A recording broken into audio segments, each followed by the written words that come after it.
नमस्ते बच्चों, काके इस पाठ में फिर से एक बार आपका स्वागत।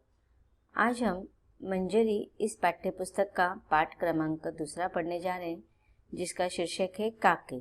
काके इस पाठ का यह सेशन क्रमांक 3 है।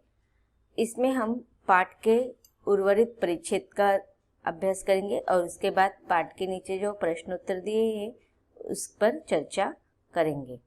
सबसे पहले हम पाठ के उर्वरित परिच्छेद को जान लेते हैं। काके इस कहानी में अब तक हमने देखा कि शामू की माँ की मृत्यु हो चुकी थी और वह अपने माँ से स्नेह रखता था। इस वजह से वो थोड़ा चिंतित रहता था। अपनी माँ की याद उसको आती रहती थी। रोना तो उसने बंद कर दिया था, लेकिन मन से अभी भी वो माँ को नहीं भुला सका था। ऐसे एक दिन उसको तरकीब मन में आती है कि पतंग के डोर के माध्यम से आकाश में जो मेरी काकी गई है उसको मैं नीचे ले आऊँगा। और पतंग मांगने के लिए वो उसके पिताजी के पास जाता है, लेकिन उस समय पिताजी उदास रहते हैं, इसलिए वो उसको पैसे नहीं देते हैं, शामू को पैसे नहीं देते। इसके कारण वह क्या करता है, अपने पिताजी के जेब से वो चवन्नी ले लेता है और पतंग मंगा लेता है।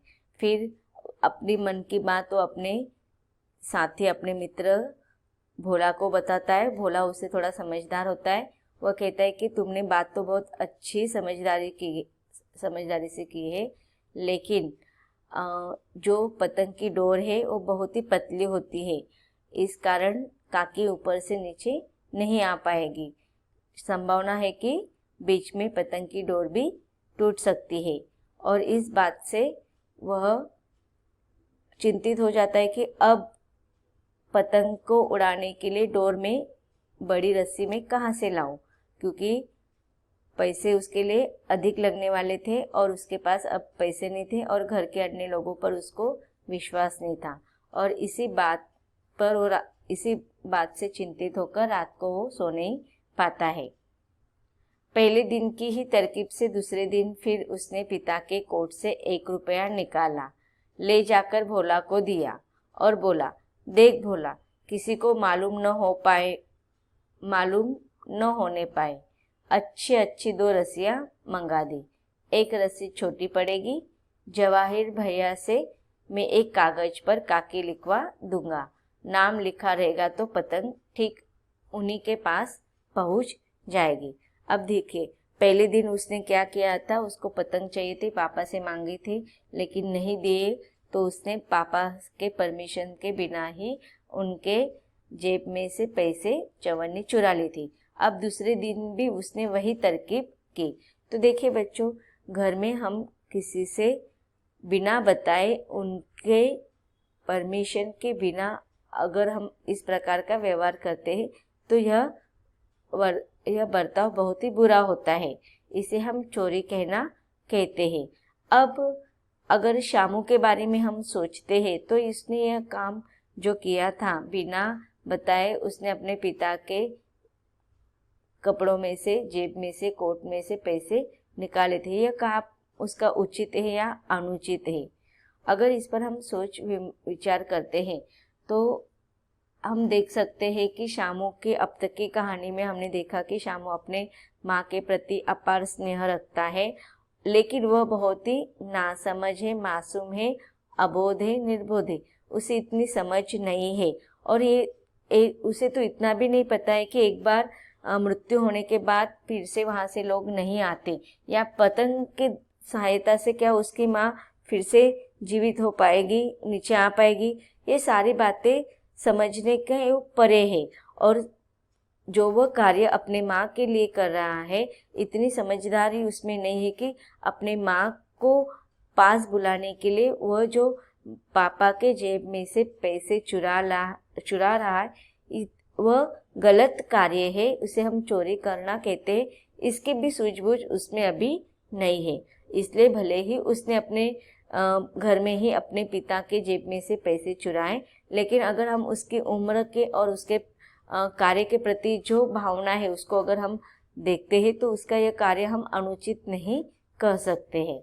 फिर वो भोला को पैसा दे देता है और कहता है कि 2 अच्छे से रस्सियाँ मंगा लेना, एक छोटी पड़ेगी तो हम उसे दूसरी बांध देंगे। और जवाहर भैया से वो कागज पर काकी लिख देगा, ऐसा कहते हैं। अब जवाहर भैया उसका बड़ा भाई होगा। अब देखिए वह यहाँ पर छोटा है, इसके लिए उसको लिखना नहीं आ रहा है। लेकिन देखो हमारे समाज में, हमारे आजू बाजू में वैसे बहुत सारे लोगों को हम ऐसे देखते हैं कि उनको लिखना पढ़ना नहीं आता है, तो उनको बहुत सारी कठिनाइयाँ होती है, क्योंकि वह इस प्रकार के हर कार्य के लिए दूसरों पर निर्भर होते हैं। जैसे कि अभी यहाँ पर शामू, अब उसको पतंग पर काकी यह शब्द लिखना है, उसके पीछे वो क्या कारण बताता है कि नाम लिखा रहेगा तो पतंग ठीक काकी के पास से पहुंच जाएगी। उसका ये उद्देश्य बहुत अच्छा है, लेकिन अभी वो छोटा है, उसकी पढ़ाई अभी चालू होगी, तो अब तक उसने उतनी पढ़ाई नहीं की है कि जिससे वह शब्दों को लिख सके।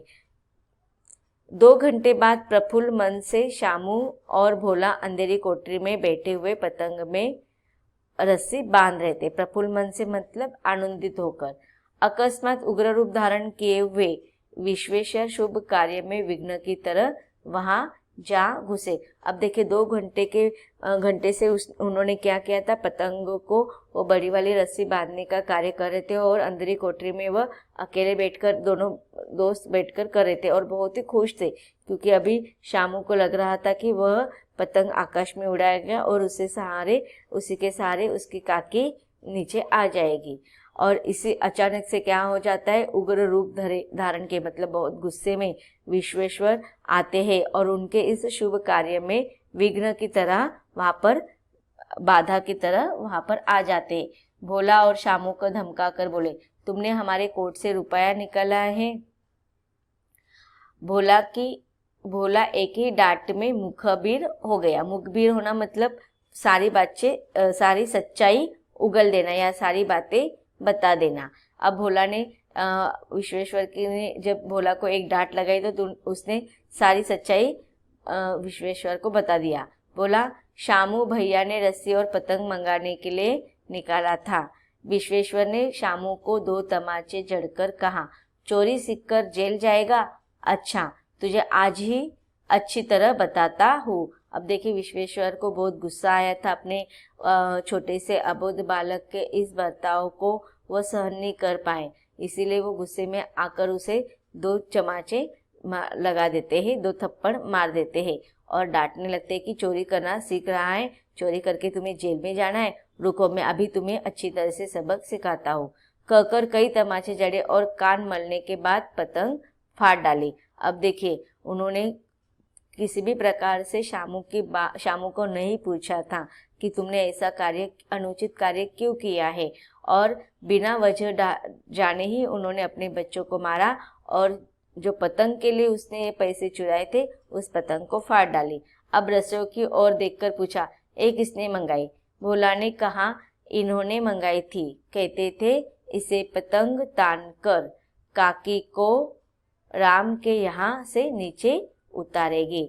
अब देखिए भोला के द्वारा जब यह बात सुनते हैं कि रस्सी मंगाने के पीछे क्या कारण था शामू का, तो कहते हैं कि शामू चाहता है कि पतंग को रस्सी बांधकर वो आकाश में उड़ाएगा और जब वह आकाश के ओर पहुंच जाएगा तो आकाश में पहुंची हुई काकी इस पतंग के सहारे से नीचे आ जाएगी। विश्वेश्वर हतबुद्धि होकर वही खड़े रह गए। हतबुद्धि होना, बहुत ही अचंभित होना, आश्चर्यचकित होना।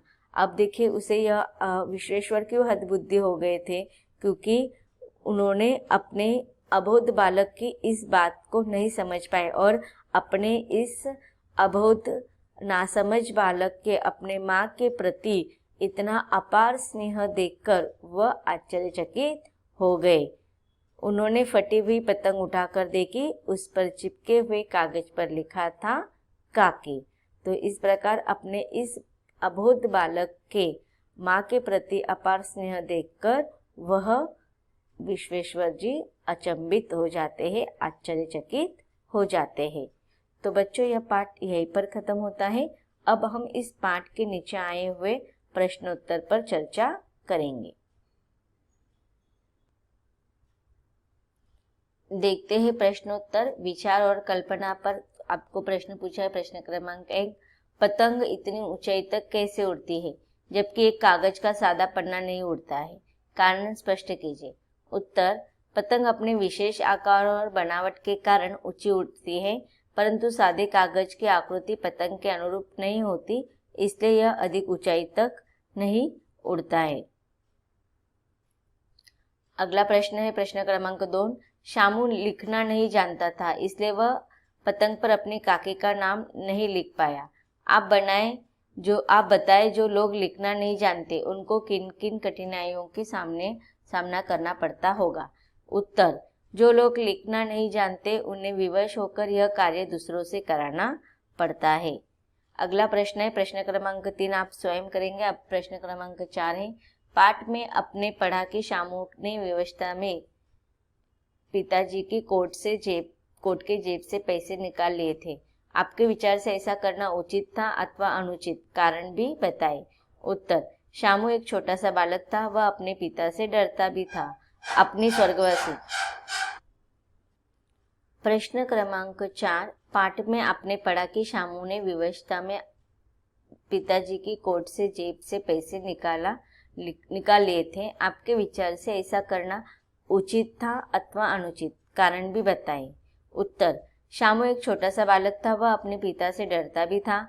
अपनी स्वर्गवासिनी माँ के लिए अत्यधिक स्नेह ने उसे पिता की कोट के जेब से पैसे निकाल लेने को मजबूर किया। वह इतना नादान था कि उसे यह भी मालूम नहीं था कि उसकी माँ मर चुकी है और माँ तक पतंग नहीं जा सकती। उसे उचित अनुचित का ज्ञान नहीं था। वह एक निर्बोध बालक था, इसलिए पिता की जेब से पैसे निकाल लेना इस दृष्टिकोण से अनुचित नहीं कहा जा सकता। अगला प्रश्न हम देखते हैं।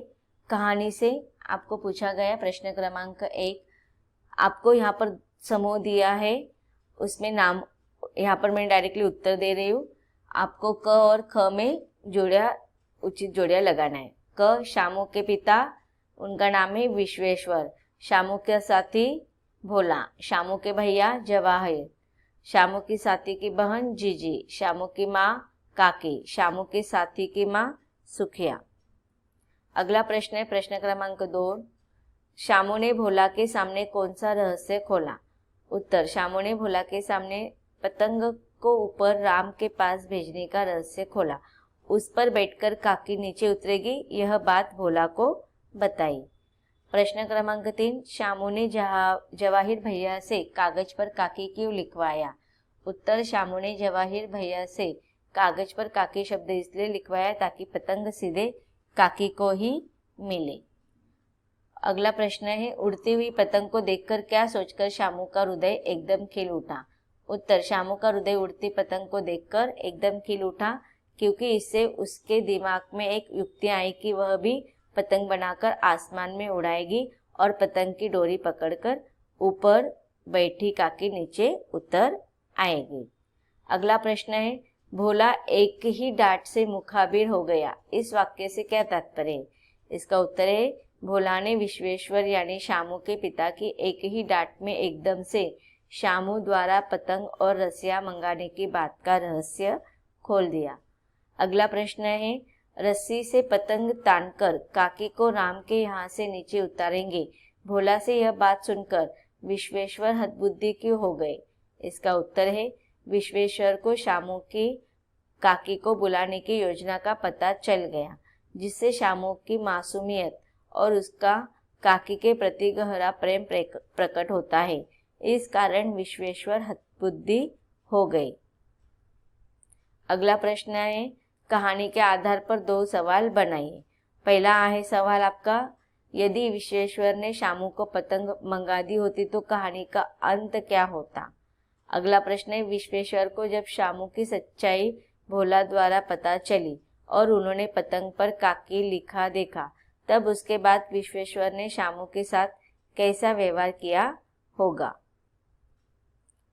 तो बच्चों, इस प्रकार इस पाठ के इस सेशन में हमने पाठ के उर्वरित परिच्छेद को देखा और पाठ के प्रश्नोत्तर को उत्तर के साथ पढ़ा। यह पाठ यहीं पर खत्म होता है। धन्यवाद।